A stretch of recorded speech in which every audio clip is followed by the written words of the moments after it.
Hi folks, I'm Joe and welcome to the channel. In this micro lesson, I wanted to talk about connecting pentatonic scale patterns, but I'm not going to show you all 5 pentatonic scale boxes. Instead, I'm going to give you 2 patterns. Well, actually more like 1 pattern, but just flip-flopped. That'll get us to start thinking more vertically when we're soloing instead of horizontal and staying inside of the box. So this is a great way to break out of the pentatonic box. Let me grab a guitar and I'll show you what I'm talking about. So to start connecting the pentatonic scale across the guitar neck, let's use a reference box. The reference one will be our mighty hero, box number 1 of A minor pentatonic. Everyone's favorite box, right? But we're going to use this as our reference point to learn a new pattern, and then we're going to basically take that pattern and flip-flop it. So we can cover a lot of ground on the neck and break out of that box. So first, let's do this. Let's, instead of starting on the root note, let's start on the flat 7. And the pattern is going to be this: 2 notes on the first string, 3 notes on the next string. So we'll play that very simply like this. And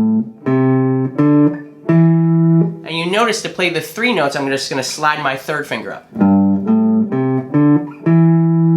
Now why I like this pattern so much is because I really can clearly see the 5 notes that make up the pentatonic scale. When I'm in this box, I don't really see it as visually in my mind. I see this way though, 1, 2, 3, 4, 5. I clearly can see that grouping.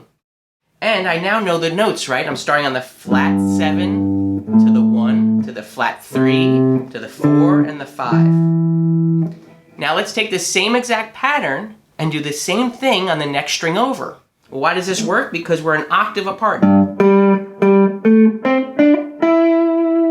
So that works beautifully, right?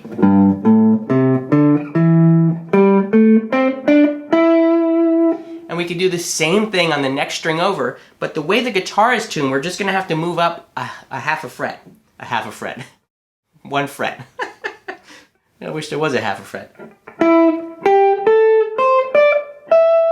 So overall the pattern we have is this: 1, 2, 1, 2, 3. 1, 2, 1, 2, 3. Shift up. 1, 2, 1, 2, 3.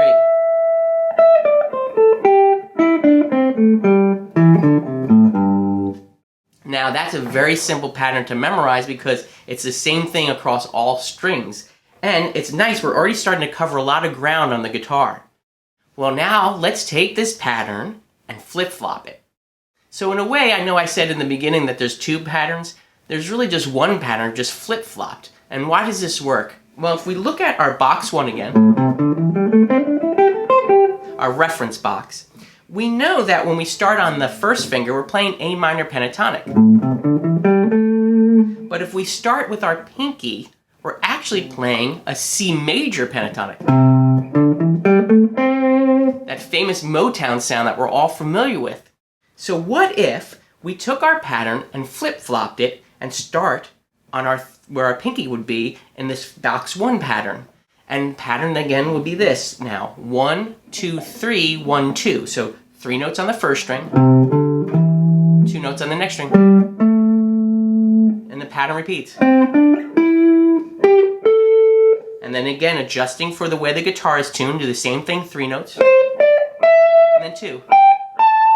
And if we want to, why don't we end up here on the high C, because we're right back really in box 1, right? But just up an octave. So let me do that again. 1, 2, 3, 1, 2, 1, 2, 3, 1, 2, 1, 2, 3, 1, 2. Now look how much ground we're covering. So let's combine both of these patterns now. And this is where we can start again now to really start playing the pentatonic scale more in a vertical flat fashion across the neck instead of staying in a horizontal position, because we're going to cover a lot of ground. Let's demonstrate this. The first pattern again: 1, 2, 1, 2, 3. 1, 2, 1, 2, 3. 1, 2, 1, 2, 3. Now start on the C note and flip-flop it. 1, 2, 3, 1, 2. 1, 2, 3, 1, 2. 1, 2, 3, 1, 2, and the octave. So hopefully you can see what this pattern here, you can start to see the neck and the way the pentatonic shapes lay across all the way from the 3rd fret in this case all the way up here. And what's nice about this is we don't have to so much worry about the different 5 boxes. We're kind of passing through them all when we do this pattern. Always make sure too that you can do this at any time. You could be soloing and improvising in these boxes, in these patterns, but when you get to your familiar box 1, go ahead and stay there. You can stay there and jam out a little bit. So even if we were doing the new pattern,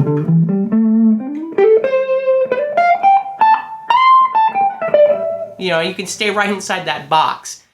So you don't have to, again, I guess what I'm trying to say is you don't have to strictly stay to these patterns, but it might be a nice way to connect the patterns that you already know based on a new type of pattern or scale shape. Well, that's another micro lesson down for this series. If you found any value in this video, please do me a favor and consider helping me grow the channel by subscribing down below, hitting the like button, and knock on the bell and you'll be notified when the next video comes out. As always, I wish you a wonderful day.